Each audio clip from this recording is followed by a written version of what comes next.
CR101radio.com, podcasts, and more.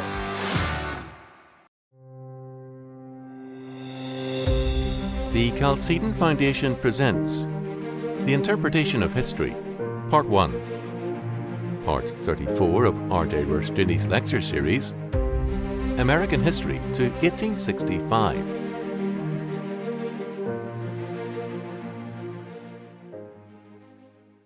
We have been dealing with the cultural and political history of the United States from 1776 to 1860 these past 2 weeks. Tonight, instead of dealing directly with history as we have, we shall deal more specifically with the interpretation of history. Much that I have said these past 2 weeks would be meaningless or foolish to a humanistic historian. He would feel that my emphasis had been highly irrelevant or erroneous. This would be because his view of history is determined by an anti-Christian premise. Facts are determined by faith. Our pre-theoretical presuppositions govern what we believe to be and what constitutes for us a fact.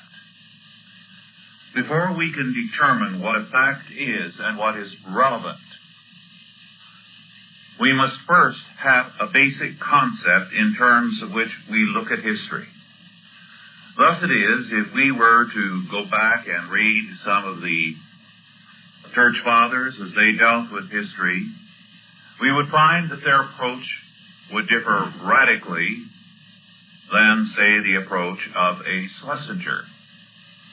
In terms of their approach, history being determined basically and essentially by God, they would see the events of history in terms of the ongoing purpose of God and how they related to that. Schlesinger would see history primarily in terms of a humanistic function and in terms of the progressive liberation of man from the chains of superstition and the past. As a result, what two men with two such diametrically opposite positions will call a fact, the events they will select, the things they will see as significant and relevant, will differ very markedly. I suspect that in another 100 years, when a history of the United States is written, many of the events that we have now considered as basic to history will not even be mentioned, because there will undoubtedly, for better or worse, be a totally different perspective. Now, one of the aspects wherein we saw this during the past week was with respect to the Monroe Doctrine and the Polk Doctrine. The Polk Doctrine is never mentioned today in any textbook. Why? Well, you recall, it was the declaration that the United States would not tolerate the British or European, because it was used by all nations, but at the moment it was the British use they were concerned with, any use of the balance of power politics with regard to the Americas, so that no nation could be involved in the balance of power structure which was the perpetual disturber of the peace in continental Europe. Now, since we entered into the balance of power game in Europe, in particular with Theodore Roosevelt's interference, as you recall, in the Russo-Japanese War, and then got in militarily in World War I, World War II, Korea, and Vietnam, we have totally abandoned the Polk Doctrine. We do not even mention it in our textbooks, and Polk has become a very much abused president. It is significant, you recall, that the first president to make a very powerful violation violation of the folk doctrine was Woodrow Wilson. And in his History of the United States, that professor, college or university president, and historian attacked folk rather savagely. This is not surprising. His basic perspective called for such a violation of the folk doctrine. Moreover, the Monroe Doctrine, which was once the basic element of our foreign policy, is now rapidly disappearing from the American perspective. So that, if our country continues as at present, there will be no mention, probably, of the Monroe Doctrine in another generation.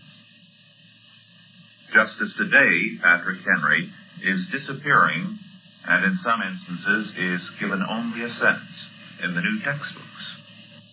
The reason, of course, is facts are determined by our interpretation. And if our basic interpretation renders something irrelevant, unimportant, we do not find it worth considering. Pre-theoretical presuppositions govern a historian's idea and any man's idea of what constitutes a fact. Thus, the idea of economic determinism is a faith. This kind of faith has governed a great deal of historical writing. It in particular governs Marxist and a great deal of leftist and liberal historiography. For example, Charles Beard, who has influenced the writing of history perhaps as much as any man in this country in this century, wrote an account, the thesis of which was the economic determination of the Constitution. According to his theory, which although now exploded, still appears in college and high school textbooks, the Declaration of Independence was a liberal document, but the Constitution was a reactionary, a conservative document, in that men of wealth controlled the constitutional conventions and wrote into it their anti-democratic sentence. Of course, this theory was exploded by MacDonald and Brown. MacDonald, in particular, made an analysis of the financial status of every member of the Constitutional Convention. He found no correlation such as Beard had posited. But this has not shaken the economic determinists. It is a faith. And therefore, they are insistent on seeing economic determinism as basic to American history, and thus the view still prevails. Now let me read you a passage. This passage is an interesting one because it tells you how history can be interpreted in various ways.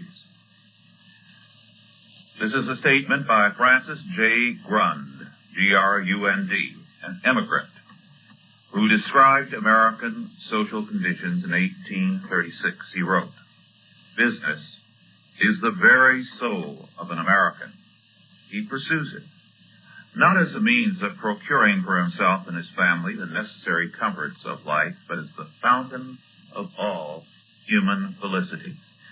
It is as if all America were but one gigantic workshop, over the entrance of which there is a blazing inscription, 'No admission here except on business.'" Now you can see how this quotation can be used to demonstrate the capitalistic character of America, the materialistic impetus, and be used by one economic determinist after another as a classic statement of their case. It fits in, you see. It's a fact.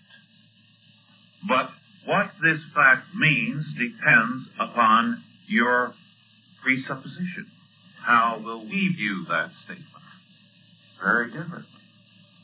To us, what it spells is very clearly that the Puritan faith, which regarded any waste of time as a sin, was determinative in America.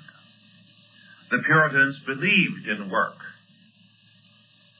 Waste of time, waste of materials, a lack of willingness to work was to them a sin. There was something wrong with someone who didn't enjoy working. You recall, de Tocqueville said that the emphasis in America as a kind of a religious faith on work was so great that if anyone were very wealthy and didn't want to work any longer, he had to leave the country. The idle rich were despised to such a degree here, it was impossible for anyone to be the idle rich in America. They left for Europe. They settled in England. It was easy to be an idle rich person there because there the gentlemen and the lords felt they were above work. And therefore, if you were above work, it gave you status in England. But if you were above work in America, you were the scum of the earth. Now, here's the same data, but it is a different fact depending on your basic faith. Let us look at another incident, one dealing with the War of 1812. I'm going to go into this incident in a little detail. It's more than an incident, a series of incidents. And historians have interpreted it in various ways. It's very commonly used nowadays by scholars to tell us how stupid, how useless, how futile the War of 1812 was. In fact, it is used to tell us that James Madison, then President of the United States, made a total fool of himself and was sucked into European affairs by his naive inability to look ahead. There might be a shadow of truth to that, but basically the whole point is missed. Now, let's examine a series of events preceding the War of 1812. In Berlin, November 21, 1806. As the British had waged war against France because of their balance of power thesis, Napoleon had been compelled to attack one after another of the British allies, and thus was master of all of Western Europe. He was unable to do anything where Britain was concerned because his navy was not up to tackling the British Navy and was bottled up. So on that date, Napoleon issued the Berlin Decree. He closed every European port to ships from Great Britain. This meant then that all trade by Britain, a merchant nation, with many of its basic markets, was shut off. The British ministry immediately met. On January the 7th, 1807, in London, the Order in Council was issued. Europe was subjected to a total naval blockade in all of its Napoleonic areas. All neutral shipping had to trade through Great Britain. One of the British ministers, Spencer Perceval, said, "Our order says to the enemy, if you will not have our trade, as far as we can help it, you shall have none." Now, immediately, this had far-reaching effects. The two best customers that the United States had were France and Britain. So, we were in trouble. This meant, of course, we could not trade with France because of the blockade. And it meant if we traded with Britain, France would immediately be hostile to us. And we felt very friendly to France. After all, had Napoleon made, by his own statement, the United States into a great empire? He had given us the Louisiana Territory for a nominal sum, simply because he knew he would rather give it to the United States and make an empire of the United States than to see Britain seize it, as he knew they would. So, on December the 7th, 1807, in Washington, D.C., we had Jefferson's embargo on all exports of U.S. goods by sea or land, since both France and Britain heavily depended on the United States. Jefferson felt this will make them change their mind. Actually, it hurt the United States far more than it did either France or Britain. In fact, it helped Canada because now Britain was able to develop its resources in Canada and rely on Canada more. The Canadians loved it. And in the United States, businessmen were going bankrupt. There were actually soup kitchens for the poor who were thrown out of work. It was a desperate situation. It was a classic blunder. And so Jefferson reluctantly had to repeal the embargo. Meanwhile, the situation continued. Then, in Madison's administration, the Macon Bill, M-A-C-O-N, Macon Bill, was passed. And the Macon Bill was an attempt to dicker with Europe. And it declared if either nation repealed its decrees, the United States would resume non-intercourse with the other. In other words, if Britain repealed its decrees, we would deal with Britain. If France repealed its decrees, we would deal with France. Of course, our likelihood of dealing with France was not too good. It meant running through the British blockade. And we were already having a great deal of trouble with our ships being seized as they attempted to go through the blockade. Again, this bill was a diplomatic attempt to try to exert pressure on the two nations. But you know, when you try to exert pressure on people, you had better be bigger and tougher than they are, or else you're going to find that the pressure will flatten you rather than them. Now, Napoleon quickly saw his opportunity. On August the 5th, 1810, Napoleon repealed the Berlin and Milan decrees, and then he called on Madison to keep his part of the bargain. Madison did. The result? Britain immediately took reprisals. It was already doing it on the United States, but now more of an open warfare type of thing. And finally, in 1812, we reluctantly had to declare war. Now, let's view the series of events I've just described. Can we understand the War of 1812, as some historians would have us understand it now, as a colossal blunder on the part of the United States, and as a trick by Napoleon taking advantage of our very unwise Macon Bill? Was the war useless? I suspect the overwhelming majority of contemporary historians would say the War of 1812 was a stupid war. We blundered into it. And that Madison was colossally unwise to have signed that bill. He should have vetoed it.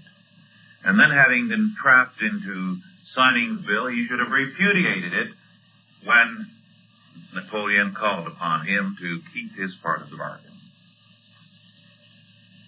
On the other hand, are we, in taking such a perspective, guilty of looking at really minor things?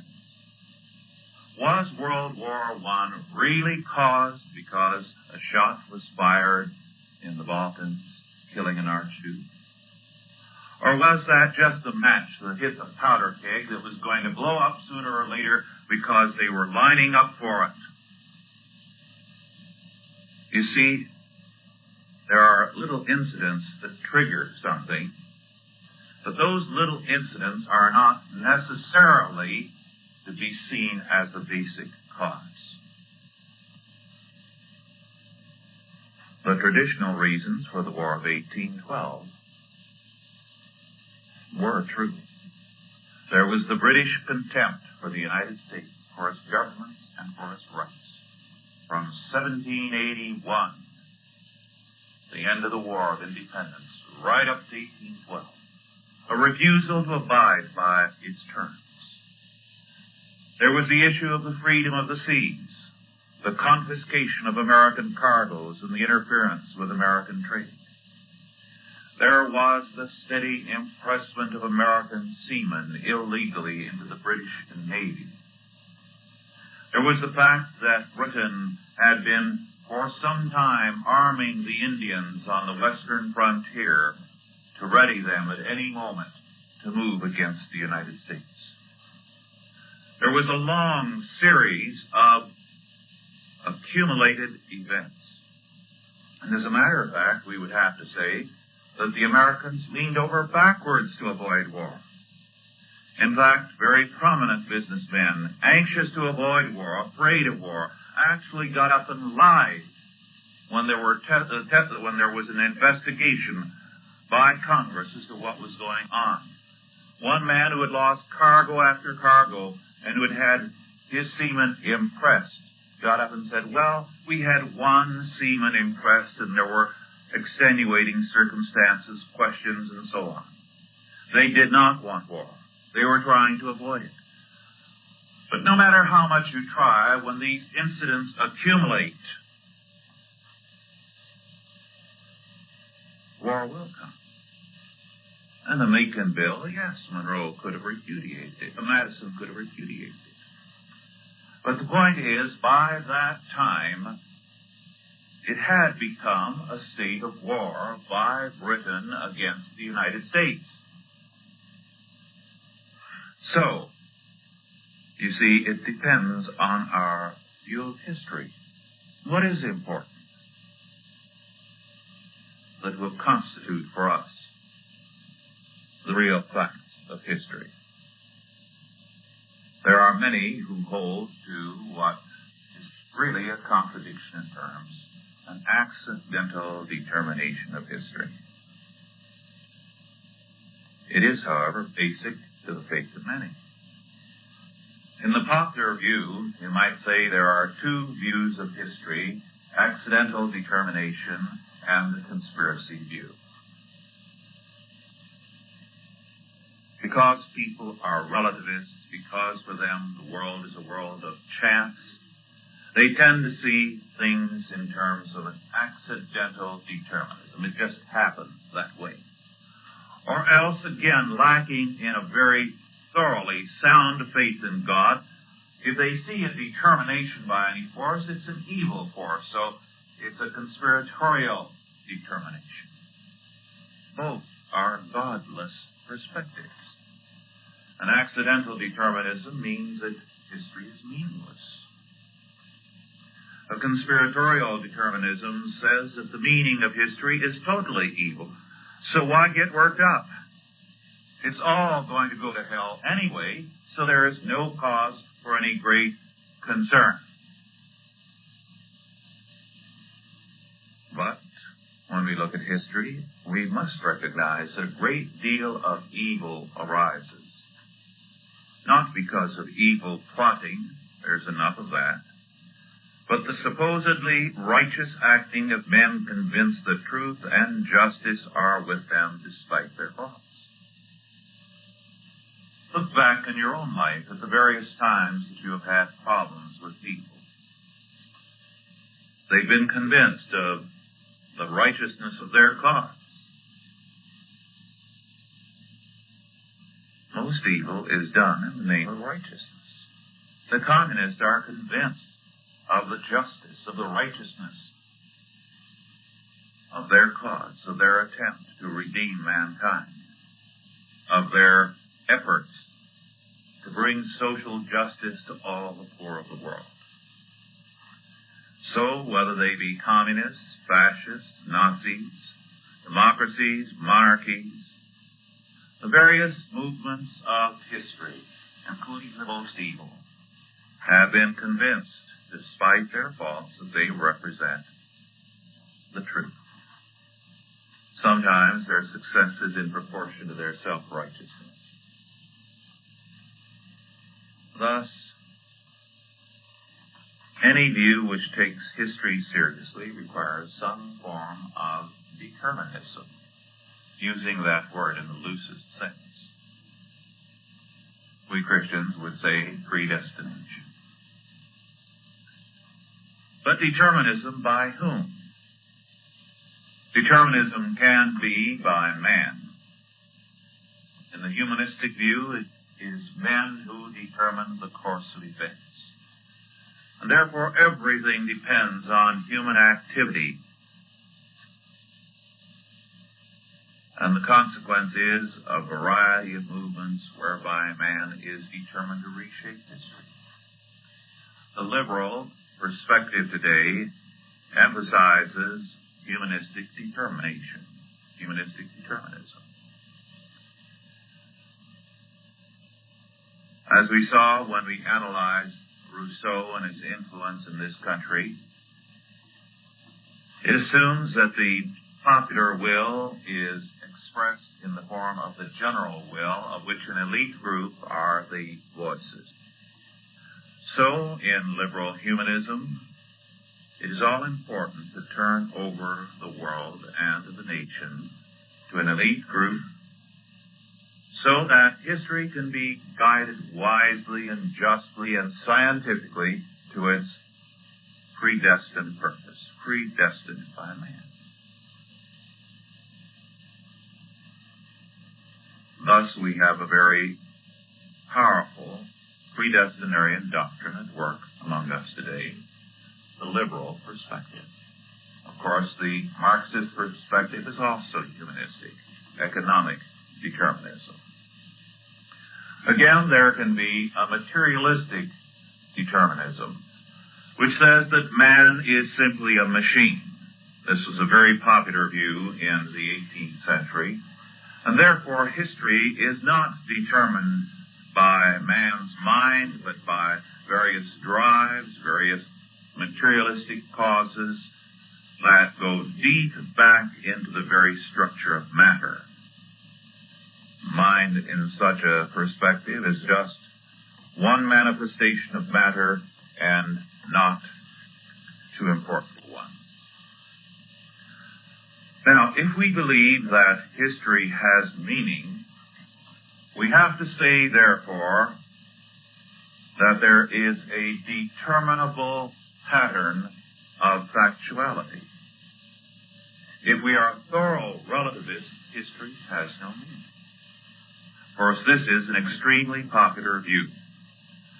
I think perhaps I referred to a professor of history at one major university who began a course for a large lower division class, a required course in history, by declaring that there is no such thing as history. The idea of history presupposes a meaning, a pattern, a governing direction in history. And he said there is no such thing. Life is essentially meaningless, and history is meaningless. So that what is normally referred to as history in the schools is actually mythology. And everyone propounds a particular mythology. He said, however, the Board of Regents of this university is paying me to teach history, and paying me rather well. Therefore, let us begin our study of history. This kind of position is extremely common. In fact, it is the implicit philosophy of history and of education from the kindergarten on up in our state institutions. This is why the most intelligent of our students have in many cases turned out in the past decade to be dropouts and hippies. This has been because of the very intelligence they manifest. They have seen logically the meaning of all that they have been taught, namely that there is no meaning. If there is no meaning, drop out. Find your satisfaction in doing your own thing. Doing your thing, you see. Since there is no overall purpose to life, no overall pattern to history, then do your own thing. Because if you do anything but your own thing, you are involving yourself in a basic myth. And to live mythologically, to live in obedience to a myth, is to be a fool. Drop out. Do your own thing. This kind of perspective today governs our age. It is existentialism. The only meaning, the only purpose that life can have is that which arises out of your own biology, out of your appetites, your desires, your lusts, out of that which arises out of your own being. But out of your own being, as unaffected, uncontrolled by any laws or ideas of education, of church, of parents, of religion, or of society. You do your own thing. And you express your contempt of all of this by violating its rules. It is significant that in view of all that was said, that LSD was dangerous, and all that has been said about the very serious menace of marijuana, youth has deliberately, under the influence of existentialism, gone out of its way to do these things. Why? To show its contempt for the world of meaning. Now, in a hippie publication, I saw a statement a year or two ago which said, this was an underground publication, that syphilis was a badge of honor. Now, that's a startling statement. Why? Why should anyone in their right mind consider a venereal disease a mark of honor, a distinguishing characteristic? One of the problems, we are told, is getting these youth in to take treatment. Well, the answer is this. You regard venereal disease as a horrible thing because you live in a world where good health, good morals, a good family life are important. But if life is meaningless, you're a fool to live that way. And therefore, to show your contempt for any such mythological living, you regard it as a badge of honor. It does demonstrate that you are a liberated person. Now, this is a theory of history, you see, that is being acted out all around us. Emphatically, a doctrine of history.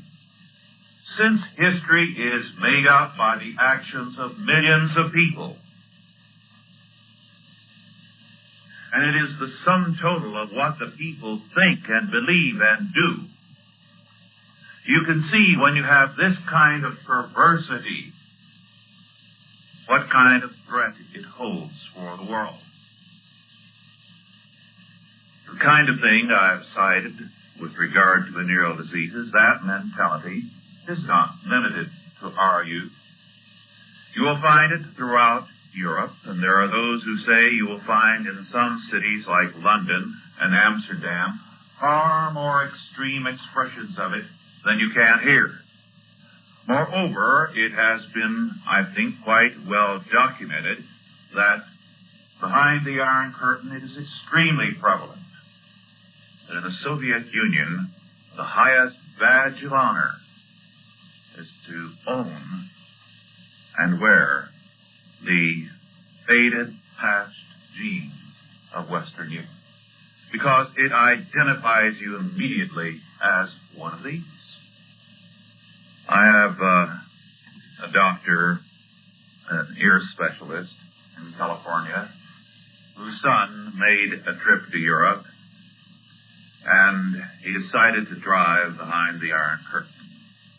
With his VW, he set out, and he quickly found something of a problem to drive into the Soviet Union.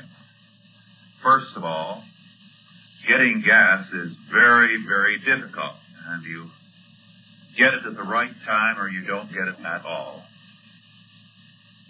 Moreover, there are no comfort stations anywhere along the line. On top of that, every so often there's a guard checkpoint, and you stop and the guard checks you out, checks your license plate and the time you entered, and phones ahead so that you are expected to be at another point at a particular time and never to stop along the way. One of the real problems of travelers who go in this route is that if for lack of a comfort station they stop in desperation along the way, go into the bushes, there may be a Secret Service man there who is sure they're guilty of some dastardly intention against the Soviet Union. So this young man finally decided to stop. And when he went over into the bushes, he was petrified. He heard a psst, and he thought, oh, it's the Secret Service. He turned around, it was a young Russian. And he very quickly found out what he wanted. He was trying to dicker for his pants. At first he was a little shocked because the young man was trying to pull his jeans off him. Typical hippie-type jeans. But then when the young man pulled out all kinds of rubles, he got the point. And because he was in such a state of shock, thinking he was about to be arrested by the secret police and transported to someplace in Siberia, it took him a little while to recuperate. And the young Russian, belonging to some powerful family, no doubt, and loaded with rubles, kept thinking he had to offer a higher price. So he kept slapping down more and more rubles until finally he took off the jeans and opened his suitcase and took out another pair of pants. The deal was consummated, and he went on to Moscow. He had enough rubles to finance his entire vacation there.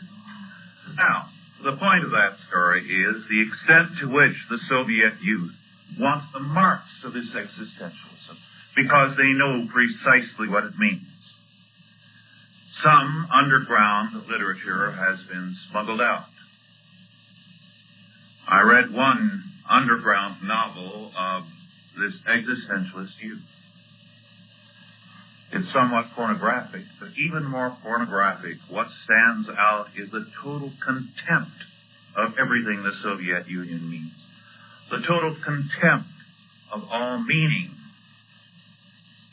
It caricatures, on the one hand, the Soviet regime with such savagery that it is staggering.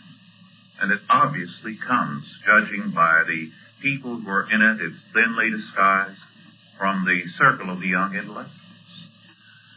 But equally savage and contemptuous is its caricature of religion, of Christianity, because it too represents some kind of meaning, and the perspective is totally existentialist. And so anything to show their contempt of meaning, to show their contempt of purpose, their contempt of everything. And this is the dominant theme of this underground novel and of much other Soviet literature. These youths live suicidally. Many of them have a very short lifespan. Life means nothing to them. They are existentialists to the point where there is for them no good nor evil, which means there's no difference between living and dying. This is a very popular view of history. The extent to which it is progressively having an impact on our view of ourselves in our historiography is very great. It leads to a radical cynicism about our history. Why? Well, because we have taken our history as having some great meaning in terms of Christianity, in terms of a post-millennial faith, or some great meaning in terms of a liberal belief in progress and in the triumph of humanistic man. Meaning in some form. And all of this is despised by the new existentialist temper. Before we continue, we'll have some questions now and then a brief break. Any questions? Yes. I don't know whether you want to get into this, but can you give us your views on the Vietnam War? The question is my views on the Vietnam War. It's hard to say something very briefly, but first of all, the Vietnam War involved one disastrous blunder after another in our foreign policy. One of the first things we did in Vietnam doomed that country.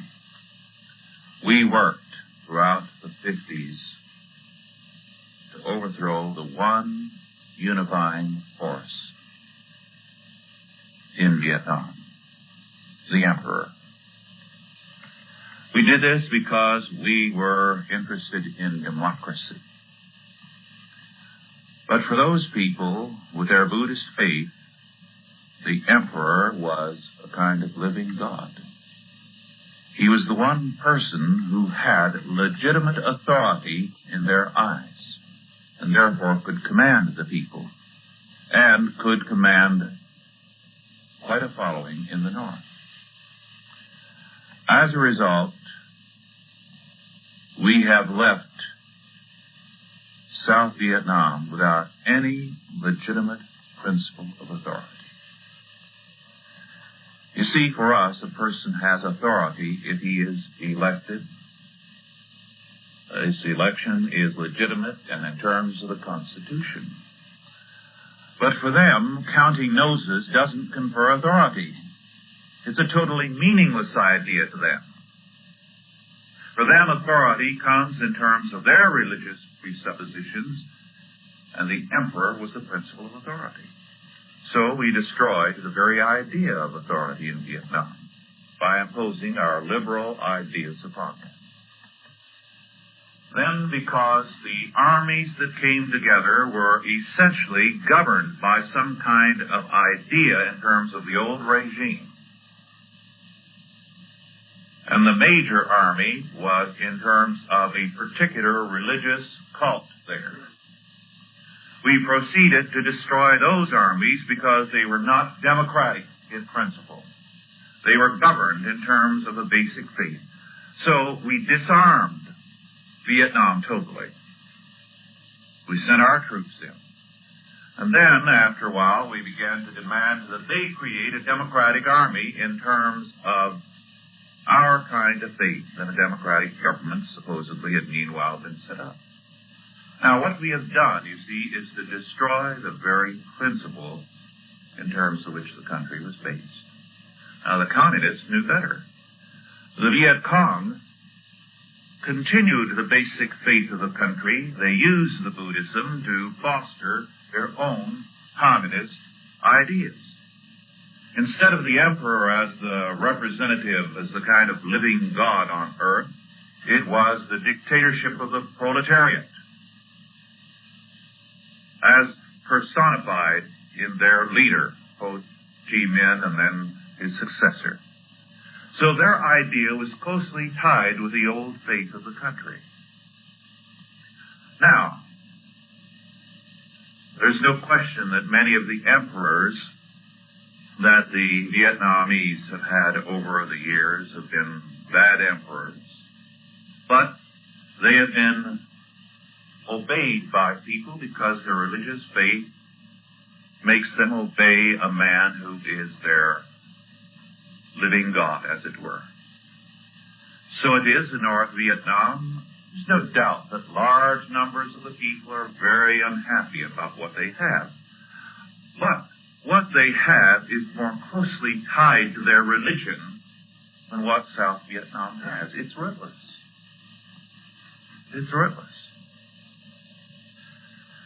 So we have done a great deal of damage there. There's no question that there's more freedom and there's more opportunity in South Vietnam, but the country religiously has been broken.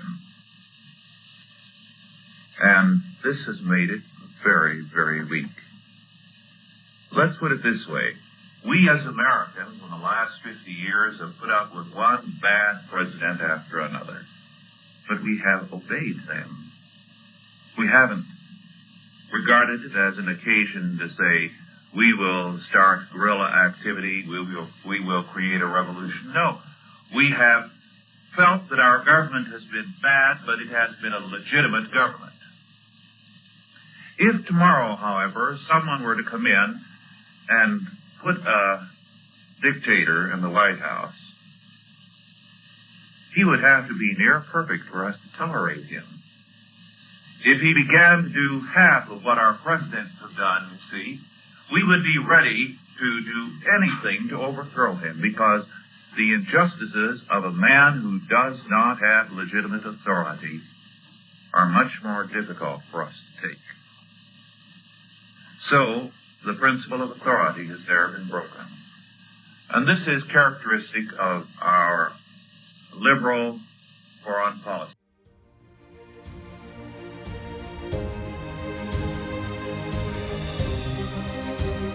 This has been a Chalcedon Foundation production, produced by Grace Community School and Nicene Covenant Church. If you enjoyed this lecture, be sure to visit chalcedon.edu for more lectures and series by R.J. Rushdoony and the Chalcedon Foundation.